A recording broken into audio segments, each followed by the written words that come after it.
الحمد للہ والصلاة والسلام علی رسول اللہ اما بعد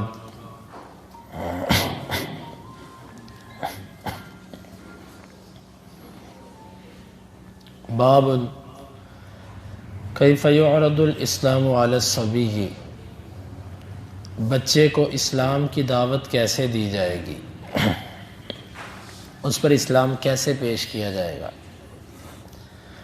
امام بخاری کہتے ہیں کہ ہمیں بیان کیا عبداللہ بن محمد نے، وہ کہتے ہیں ہمیں بیان کیا ہشام نے، وہ کہتے ہیں ہمیں خبر دی معمر نے زہری سے، وہ کہتے ہیں مجھے خبر دی سالم بن عبداللہ نے عبداللہ بن عمر رضی اللہ عنہما سے، انہ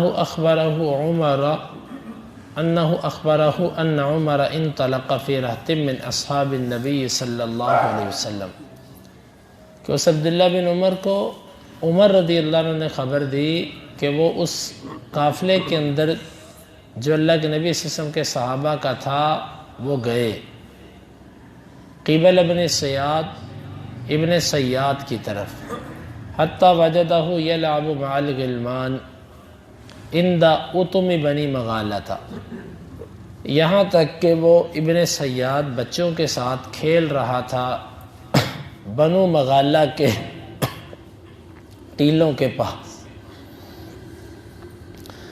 وقد قارب یومئذ ابن سیاد یحتلم، اور ان دنوں جو ابن سیاد تھا یہ قریب البلوغت تھا، فلم یشعر، اسے پتہ نہیں چلا، حتی ضرب النبی صلی اللہ علیہ وسلم ظہرہ بیدی، یہاں تک کہ اللہ کے نبی صلی اللہ علیہ وسلم نے اپنے ہاتھ کے ساتھ ایسے اس کی کمر پہ مارا۔ ثم قال النبی صلی اللہ علیہ وسلم،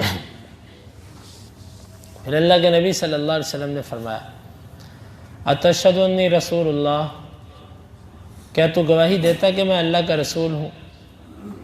فنظر الیہ ابن سیاد نے اللہ کے نبی صلی اللہ علیہ وسلم کی طرف دیکھا، فقال اشہد انک رسول الامیین، میں یہ گواہی دیتا ہوں کہ تو امیوں کا رسول ہے۔ فقال ابن سیاد للنبی صلی اللہ علیہ وسلم، آگے سے ابن سیاد اللہ کے نبی صلی اللہ علیہ وسلم سے کہنے لگا اتشہد انی رسول اللہ، تو گواہی دیتا کہ میں اللہ کا رسول ہوں؟ فقال له النبی صلی اللہ علیہ وسلم، اللہ کے نبی صلی اللہ علیہ وسلم نے فرمایا آمنت باللہ ورسولہ، میں اللہ پر ایمان لایا اور اس کے رسولوں پر ایمان لایا۔ قال النبی صلی اللہ علیہ وسلم ماذا ترى، آپ نے فرمایا تجھے کیا دکھائی دیتا ہے؟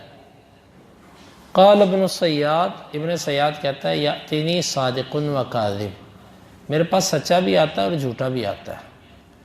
قال النبی صلی اللہ علیہ وسلم لبس علیک الامر، تیرا معاملہ تیرے اوپر خلط ملتا ہے۔ قال النبی صلی اللہ علیہ وسلم انی قد خبأت لک خبأ، تیرے لیے میں نے دل میں کوئی بات چھپائی ہے، بتا وہ کیا ہے۔ قال ابن سیاد ہوا دخ، ابن سیاد کہنے لگا وہ دخ ہے، دخ کا معنی دھواں، یعنی دھوئیں کا کوئی لفظ تو نے اپنے دل میں چھپایا۔ قال النبی صلی اللہ علیہ وسلم اخسا، آپ نے فرمایا تو رسوا ہو جا، فلن تعدو قدرک، تو اپنی اس حد سے آگے نہیں جا سکے گا۔ قال عمر یا رسول اللہ صلی اللہ علیہ وسلم اذن لی فیہ اضرب عنقہ، اللہ کے رسول صلی اللہ علیہ وسلم مجھے اجازت دیجئے میں اس کی گردن اتار دوں۔ قال النبی صلی اللہ علیہ وسلم، آپ صلی اللہ علیہ وسلم نے فرمایا ان یکن ہوا، اگر یہ وہی ہے یعنی دجال، فلن تسلط علیہ، پھر تو اس پر مسلط نہیں کیا جائے گا بلکہ وہ عیسیٰ ابن مریم کریں گے۔ وَإِن لَمْ يَكُنْ ہوا، اور اگر یہ وہ بندہ نہیں ہے یعنی دجال نہیں ہے، فَلَا خَيْرَ لَكَ فِي قَتْلِهِ، پھر تیرے اس کو قتل کرنے میں کوئی فائدہ نہیں ہے، کوئی خیر نہیں ہے۔ ابن سیاد کا ذکر ہم نے پچھلے ایک درس میں مختصر آپ کو بتا دیا تھا کہ مدینہ کے اندر یہ ایک بچہ پیدا ہوا تھا جس کے اندر دجال کی صفات پائی جاتی تھی، بالکل دجال والی صفات تھی، اور اکثر اللہ کے نبی صلی اللہ علیہ وسلم کو بھی اس پر شبہ تھا کہ یہ دجال ہی ہے، اس لیے آپ گاہے بگاہے اس کے معلومات لینے کے لیے جایا کرتے تھے کہ اس کے معاملے کو میں چیک کروں، یہ معاملہ کیا ہے اس کا۔ تو اللہ کے نبی صلی اللہ علیہ وسلم ایک دفعہ گئے، اس وقت یہ بلوغت کے قریب بالغ ہو چکا تھا۔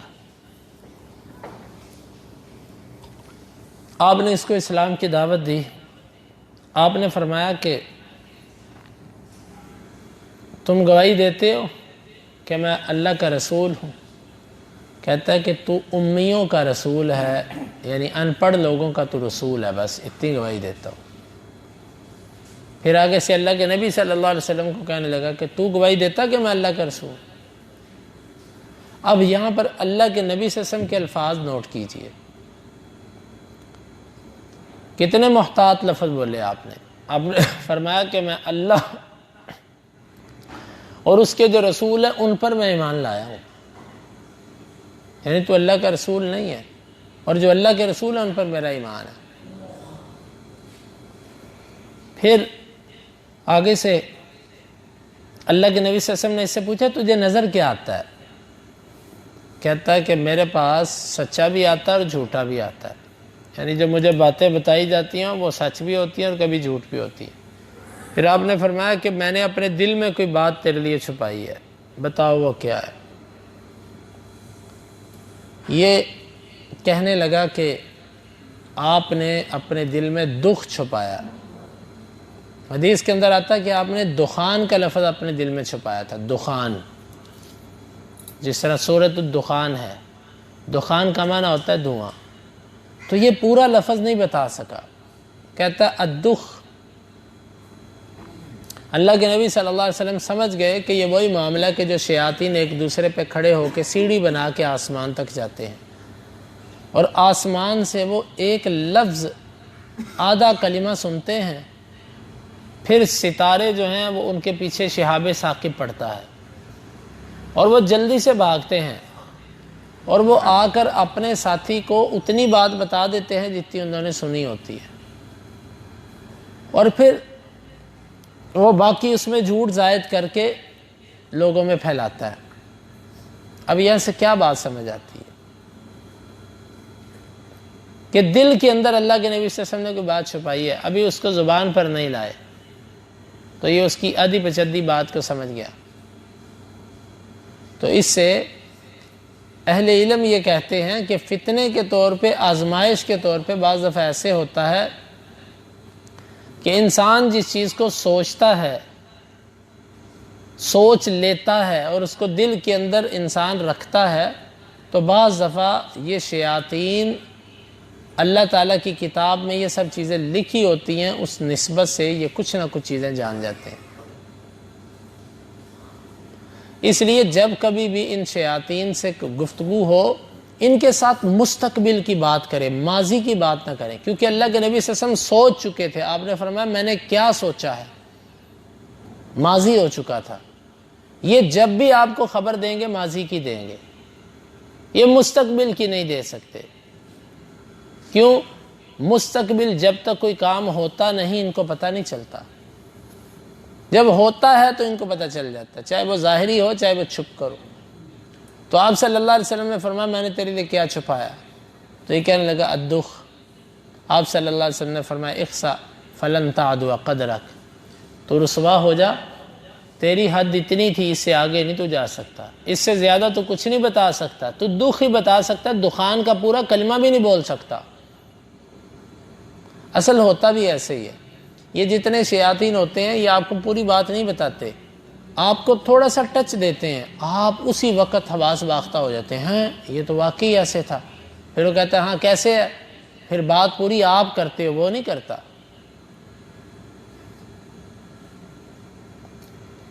تو یہ اللہ کے نبی صلی اللہ علیہ وسلم نے اس کو یہ کہا کہ تو اس سے آگے نہیں جا سکتا، لہذا ہر شیطانی عمل کرنے والا بندہ اس کی حد اتنی ہوتی ہے، وہ اس سے آگے نہیں جا سکتا۔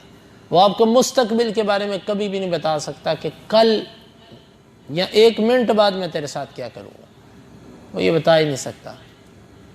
ہمارے ایک دوست تھے، وہ ان شیاطین، ان عاملوں کے پاس جاتے تھے اور ان کو کہتے تھے کہ تم ہاں پوچھو جو تم نے پوچھنا ہے. تو وہ ان کو ہاتھ دکھاتا تھا اور سارا کر کے پھر بعد میں ان کو کہتا تھا اچھا چلو بتاؤ میں تمہیں جوتے ماروں گا کہ نہیں ماروں گا, میں تمہاری پٹائی کروں گا کہ نہیں کروں گا. اور وہ پریشان ہو جاتا. اگر وہ کہتا نہیں کرے گا تو اس نے کر دینی تھی, اگر وہ کہتا کرے گا تو اس نے نہیں کرنی تھی, اس کی بات جھوٹی پڑ گئی. تو وہ پھر اس کو کہتے یار تمہاری مہربانی معافی دے دو, یہ ہمارا روزی کا کام ہے, ہمیں روزی کمانے دو. تو یہ شیاطین ہوتے ہیں, اللہ تعالیٰ نے کچھ چیزیں آزمائش کے طور پر ان کو دی ہوتی ہیں. جو پکے عقیدے والا نا وہ یہاں پر نہیں ڈولتا, یہاں پر ڈولتا کچے عقیدے والا. اس کی وجہ یہ ہے کہ دجال کے پاس جتنی کرامتیں ہوں گی نا واللہ اتنی کرامتیں کسی کے پاس نہیں ہوں گی. دجال یوں کہے گا آسمان کو بارش برسا, وہ برسائے گا. زمین سے کہے گا اگا, وہ اگائے گی. ایک بندے کو پکڑ کے چیر کے دوبارہ زندہ کر لے گا. یہ اتنی خرق عادت چیزیں دجال کے پاس ہوں گی. اس کے ساتھ ایک جنت چلتی ہوگی, ایک جہنم چلتی ہوگی. اتنی قوت اس کے پاس ہوگی. یہ اللہ نے دی ہے, اللہ تعالیٰ نے اس کو اختیار دیا آزمائش کے طور پہ. اسی طرح شیطان ہے, اللہ تعالیٰ نے اس کو کتنا اختیار دیا کہ دل میں وسوسہ ڈال کے چیز کو مزین کر دیتا ہے. یہ اختیار کس نے دیا اس کو؟ اللہ تعالیٰ نے. تو ہمیں یہ نہیں دیکھنا واہ جی واہ اس نے کیا سے کیا کر دیا. واللہ ہمارے جاہل قسم کے لوگ جو ان شعبدہ بازوں کو اور جادوگروں کو ولی سمجھ بیٹھتے ہیں نا, اللہ ہماری امت کی حفاظت کرے. نہ جانے دجال کو یہ کیا سمجھ بیٹھیں گے. جب وہ فتنہ آئے گا نا, ہماری تو قوم اتنی بیوقوف ہے, یہ تو کہتی تھی فلاں پیر صاحب اتنے دن روٹی نہیں کھاتے جی لہذا وہ ولی ہو گئے. فلاں صاحب جو ہے نا وہ یہ کرتے ہیں لہذا وہ, حالانکہ یہ شیطانی چیزیں یہ کوئی بعید نہیں ہوتی. تو جس کا عقیدہ مضبوط ہوتا ہے وہ ان چیزوں سے نہیں گھبراتا. اب اللہ کے نبی صلی اللہ علیہ وسلم کا عقیدہ مضبوط تھا, آپ نے اس کے اس بتانے کی کوئی پرواہ نہیں کی, حالانکہ وہ بات کے قریب پہنچ گیا تھا. ایک الف نون چھوڑ کے اس نے باقی سب بتا دی. الدخ, اور آپ نے چھپایا تھا الدخان. تو ان شیاطین سے کبھی متاثر نہیں ہونا چاہیے, نہ گھبرانا چاہیے ان سے. یہ اتنی ادھی پچدی بات بعض دفعہ جان جاتے ہیں. جب ان کو پکڑنا ہو ان کو مستقبل پہ پکڑو. ابھی میں کیا کروں گا تیرے ساتھ, یا کل تک کیا ہوگا, اس پر یہ پکڑے جاتے ہیں. تو عمر رضی اللہ عنہ کہنے لگے اللہ کے رسول مجھے اجازت دیں میں اس کی گردن ہی اتار دوں. آپ نے فرمایا کہ عمر دیکھو اللہ کے نبی صلی اللہ علیہ وسلم کا مزاج کیسا تھا. آپ جابر نہیں تھے, ظلم کرنے والے نہیں تھے, حتیٰ کہ کفار کے لیے بھی, مرتدین کے لیے بھی آپ کا عدل اور انصاف تھا. اب ابن سیاد اس کے کفریہ کلمات پر کیا شک ہو سکتا ہے کہ وہ اللہ کے نبی کو کہہ رہا ہے کہ آپ میرے اوپر ایمان لاؤ. یہ مسلمان تھا, لیکن اس کے باوجود آپ کہہ رہے ہیں کہ عمر اگر تو یہ وہی دجال ہے جس کا حدیثوں میں آتا ہے تو پھر تو اس پر مسلط نہیں کیا جائے گا, یہ کام عیسیٰ کریں گے علیہ السلام. اور اگر یہ وہ نہیں ہے پھر اس کو قتل کرنے کا فائدہ کیا. یوں آپ صلی اللہ علیہ وسلم نے اس معاملے کو ختم کروا دیا. تو یہ تھا. یہاں سے امام بخاری رحمہ اللہ کا استدلال کیا ہے؟ امام بخاری کا استدلال یہ ہے کہ بچے کو اسلام کی دعوت دینا. اب ابن سیاد بچہ تھا تو اس کو اسلام کی دعوت دی گئی. تو یوں جو بلوغت کے قریب ہو جائے اس کو دعوت دینی چاہیے, عقیدے کی, اسلام کی, نمازوں کی, دین کی. اللہ رب العالمین سے دعا ہے اللہ تعالی ہمیں یہ باتیں سمجھنے کی اور ان پر عمل کی, ان کے تقاضوں کو پورا کرنے کی توفیق عطا فرمائے. اللہم انفعنا بما علمتنا وعلمنا ما ينفعنا وزدنا علما وآخر دعوانا ان الحمد للہ رب العالمین. حدیث نمبر 3055.